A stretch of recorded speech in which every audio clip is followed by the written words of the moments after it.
Por que o Espiritismo tem tríplice aspecto? Por que ele é ciência, filosofia e religião, e não apenas um desses três? A resposta está no fato de que o Espiritismo não surgiu pronto, ele desenvolveu-se de forma progressiva. O Espiritismo ele surge como ciência. Quando Kardec entrou em contato com aqueles movimentos, com aqueles fenômenos espirituais que aconteceram no século XIX, ninguém havia estudado esses fenômenos de maneira séria. Kardec precisou criar um método científico para estudar esses fenômenos físicos que vinham acontecendo. Kardec cria o método científico, surge a ciência espírita. Um dos conhecimentos, talvez o conhecimento essencial, o mais importante que surgiu desse estudo, foi o fato de que existem espíritos e aqueles fenômenos eram causados pelos espíritos, e esses espíritos nada mais eram do que as almas dos homens que estiveram reencarnados aqui na Terra. A partir do fato de que eu sei comprovadamente, através da ciência, que os espíritos existem, agora eu tenho uma base segura para responder às perguntas fundamentais da filosofia. Todas aquelas perguntas que instigaram os filósofos durante toda a história da humanidade. O que é o homem? Da onde viemos? Para onde vamos? Qual o sentido da vida? Existe destino? O que é o bem? O que é o mal? O que é o certo? O que é errado? O que é o justo? O que é o injusto? Tudo isso agora pode receber uma resposta fundamentada numa base que surgiu de um método científico, racional. Surge então a filosofia espírita que dá uma resposta nova para cada uma destas perguntas. Nesse momento do espiritismo, a gente percebe que a filosofia deu força à ciência e que os conhecimentos científicos sustentam a filosofia. Nesse momento, o espiritismo é, ao mesmo tempo, de forma indistinguível, filosofia e ciência. Na conversa e nessas entrevistas com os espíritos que Kardec realizava para entender como funcionava o mundo espiritual, uma informação, um dado sobre os espíritos era muito evidente.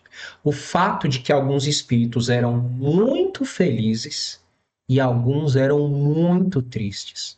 Alguns eram plenamente equilibrados e conscientes e outros eram desequilibrados, totalmente perturbados. E Kardec começou, na interação com esses espíritos, questionar e tentar descobrir por que os espíritos estavam em condições tão diferentes. E aí Kardec descobre que não era a etnia, o país onde morou, as ideias que defendia, nada disso. O espírito era infeliz ou feliz no mundo espiritual, de acordo com a vida que ele tinha levado.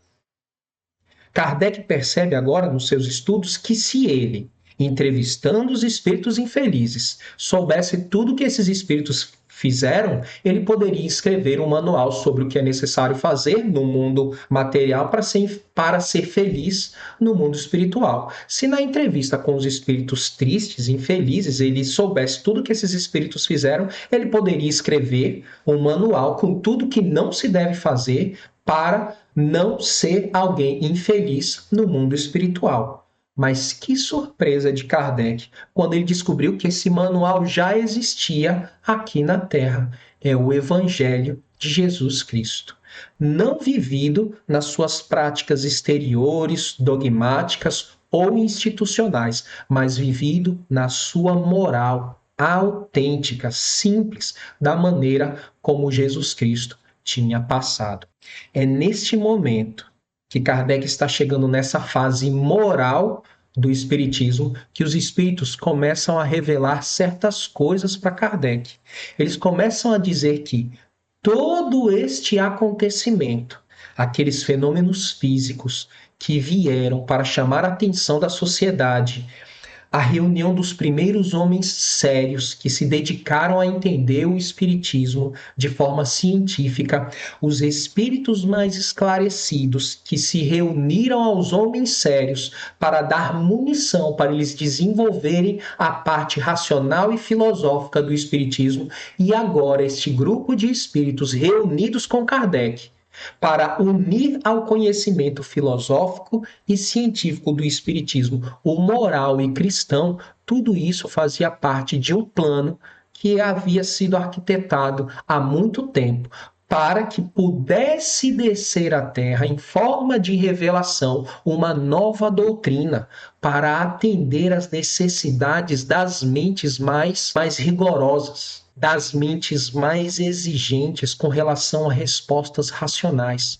Surge então uma doutrina que fala de Deus, passa pela racionalidade, mas está sustentada em conhecimento científico. É a união da ciência experimental, da filosofia racional e da moral cristã, o Espiritismo, que veio para ajudar no progresso da humanidade. Então, o Espiritismo entra na sua terceira fase, moral religiosa. Quando entendemos como o Espiritismo surgiu e o que ele é, nós entendemos que o Espiritismo não pode ser chamado de ciência, nem de uma filosofia e nem de uma religião. Ele tem os três aspectos e um sustenta o outro como um castelo. Se você tirar algum deles, todos os outros ruem.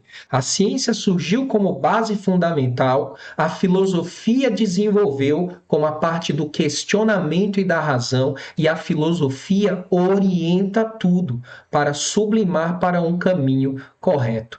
Isso é o Espiritismo. Dizer que apenas ciência ou religião é reduzir todo o trabalho que Kardec precisou para desenvolver esse corpo tão maravilhoso, tão belo, que é a doutrina espírita. E é através desse resgate histórico e conceitual que nós podemos construir espaço mental para poder absorver da doutrina tudo que ela tem a nos oferecer. Meu nome é Renan Mesquita, estou aqui à frente do projeto Na Letra do Espiritismo. Se vocês têm algum elogio, alguma contribuição, alguma crítica, algo a acrescentar, é só deixar aí nas mensagens. Até a próxima reflexão.